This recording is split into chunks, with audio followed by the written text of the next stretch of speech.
And welcome back as we're continuing our journey through the book of Acts. Today we're still in chapter 12, and the story is just getting better and better as we see that outward persecution is happening not only within the religious elite, but now the outside world. Peter, one of the leaders of the church, is arrested, and he finds complete peace and was able to fall asleep.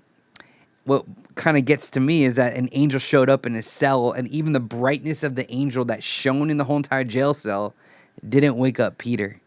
That's how deep of a peace and a calm that he must have been. That the angel was able to get him out of the prison, and we're going to pick up our story, and we're going to read a portion of scripture, pull out a timeless truth, and we're going to start in verse 12. And it says this: When he realized this, he went to the house of Mary, the mother of John, whose name was Mark, where many were gathered together and were praying. And when he knocked on the door of the gateway, a servant girl named Rhoda came to answer. Recognizing Peter's voice, in her joy, she did not open the gate, but ran in and reported that Peter was standing at the gate. They said to her, "You are out of your mind." But she kept insisting that it was so. And they kept saying, "It is an angel." But Peter continued knocking, and when they opened, they saw him and were amazed. But motioning to them with his hand to be silent, he described to them how the Lord had brought him out of the prison.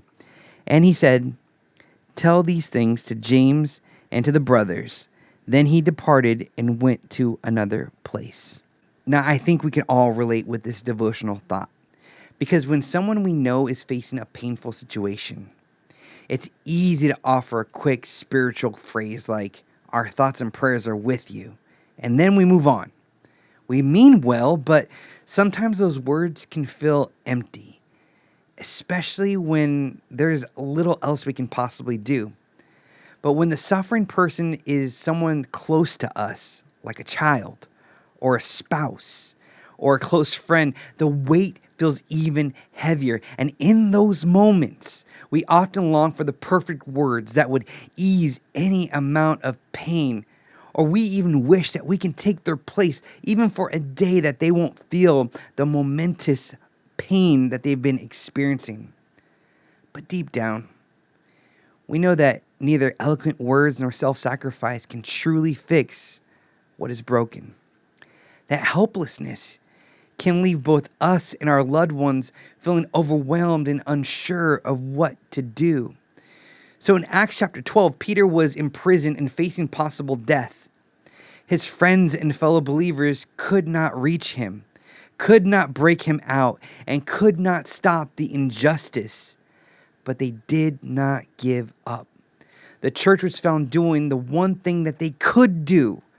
They were earnestly praying. Their prayers were not just a last resort or a weak gesture. They were an act of faith and love. When we are confronted with the pain of those we love and feel helpless to change their circumstances, we can follow the church's example. Prayer is not a small thing. It is not a passive response. It is one of the most powerful ways we can stand with someone. In moments when we cannot fix, we cannot rescue, or even find the right words, we can still pray. And that may be the very thing that God brings to rescue them in ways that we can never even imagine. And so, church, I want to encourage you today. Who's that one person in your life that is facing a huge challenge, a momentous challenge? Maybe there's a marriage on the rocks. Maybe there's a kid with an illness. Maybe there's someone that you love and respect that is facing some hardship in some way. And even though you wish you had the money to pay them, to get them out of debt or to get them out of their bind, maybe you wish that you could have that counseling skill that you can help bring healing to that marriage, or you can help that kid who has trauma. Maybe you wish you could be the hero, but you are not. The best thing you can do right now is pray. Bring them before this amazing God who desires to do such an amazing work, not only in their life, but in your life as well. To stand in the gap as an intercessor. Pray for them. Pray for them, especially if you don't know how do I pray for them? Pray for them as if you were in that situation. What would you want prayed for you? I hope you're encouraged by today and that you're challenged to go and pray. God bless.